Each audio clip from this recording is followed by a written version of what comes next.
आता मला सांग हिमांशू, खडकाचे किती प्रकार आहेत? 3. कोणते कोणते? अग्निजन्य खडक, गाळाचे खडक, उकळते. बरं ठीक आहे. आपण सांग आता अग्निजन्य खडकाला कोणते खडक म्हणतो? मुळाचे खडक. मूळ खडक. मूळ खडक.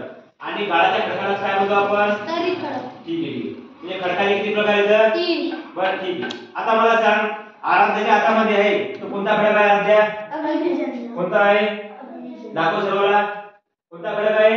अग्निजन्य. आणि हिमांशूच्या हातामध्ये आहे तो कोणता खडक आहे? ह्युमिक खडक. कोणता खडक आहे? ह्युमिक खडक. ह्युमिक खडक. बरं ठीक आहे. मला सांगा अग्निजन्य खडक आराध्या कशापासून बनते रे?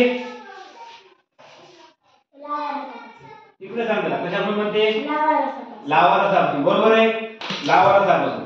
आणि ह्युमिक खडक कशापासून बनतो रे हिमांशू? सांग बरं. लावा रसाच्या पिसापासून. लावा रसाच्या पेसापासून. मग मला सांगा अग्निजन्य खडक जर मी पाण्यामध्ये टाकला तर तो तरंगतो का? तरंगतो का आराध्या? नाही.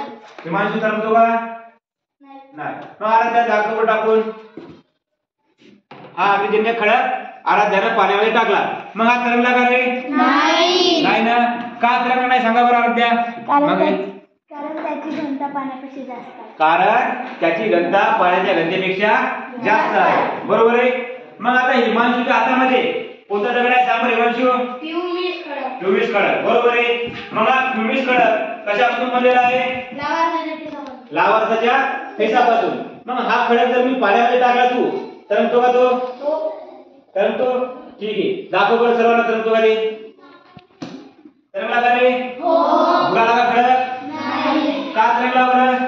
कारण त्याची घनता पाण्यापेक्षा कमी आहे. कारण या खडकाची घनता पाण्याच्या घनतेपेक्षा कमी आहे. बरोबर आहे.